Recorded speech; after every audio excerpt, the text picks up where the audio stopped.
And as we've been reporting, more Rohingya Muslims from Myanmar are making their way to Bangladesh. And we're going to discuss this further now with Professor and Nobel Laureate Muhammad Yunus, who can join us again from Dhaka.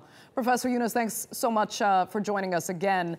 I had asked you as a follow-up because you are very passionate about this issue, and you've reached out to the UN Security Council, which I was saying that is a very powerful body, but it does tend to render itself somewhat useless because of the veto power of a few nations. Are you convinced that this is the organization to best resolve this issue?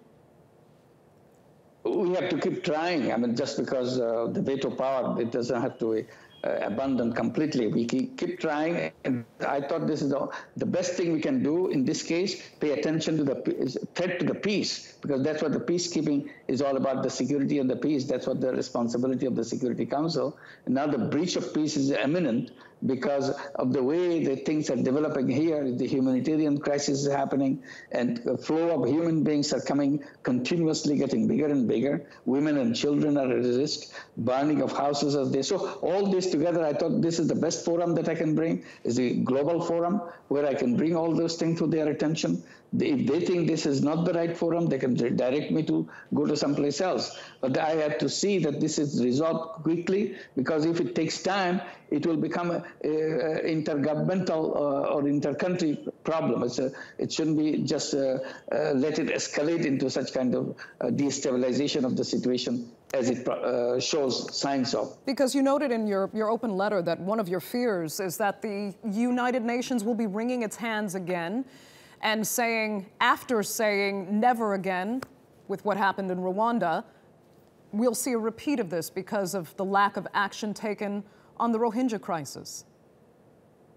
Well, we have learned lessons in the past what happened. We should not repeat the same mistakes here, and particularly when there's a report from the Kofi Annan Commission that these are the steps to be taken. This is a commission which is formed by the Myanmar government. It's not international commission or a UN commission. The internally constituted commission, mostly with the Myanmar citizens, and they have recommended to give the citizenship to these people, restore the citizenship, give them the right to vote, give them the equality before the law, and free movement inside the country. All these recommendations came unanimously from the commission, and government of Myanmar has approved it. I said all this happened, so it's a question of just implementing it rather than making, delaying and continuing the operation that is taking place, atrocities that are taking place. Let me ask you, though, about Bangladesh itself. It's a country that many say, at the very least, has a kinship with the Rohingya people. You say you share a common dialect yourself, but Bangladesh has not in any way welcomed the Rohingya with open arms. They've actually suggested transferring them to an island similar to what Australia has been criticized for. Should Bangladeshi authorities be showing more compassion, at the very least, in this situation? I always hope that Bangladeshi government has shown more sympathy to them, but Bangladesh decided to do other way. But now they have opened the border; they are accepting it. So this is a matter of past now. Despite the fact that the reluctance of Bangladesh, still people keep coming, and we want to place them. We want to put them here. These are the people that have no place to go.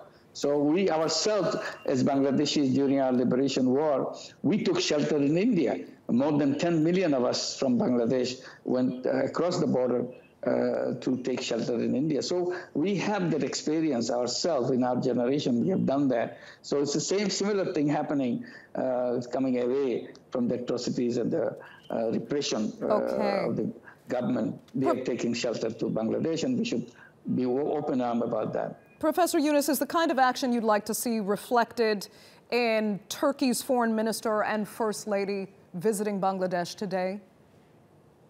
I first of all thank Turkey for coming up with this initiative, and thank the First Lady, and thank the Foreign Minister to come, and also thank the President for taking this initiative. It's very important to show concern. The whole country, whole world should pay the concern, so that the Burmese authorities can start negotiating and start discussing among themselves how to resolve it in a political way, not with the army, not with atrocities, not with killing people. That's not a solution at all. And no matter what the people are go, that's not a solution. Bringing guns to fire the civilian is not a situation that you can improve. So how to bring people to table? This is the country. These are your own citizens. These are your own people. Sit together, resolve it in a peaceful way, so that the whole place can start moving ahead together. And the support of the Turkish government will be enormously useful in that, bringing to the peace table and start talking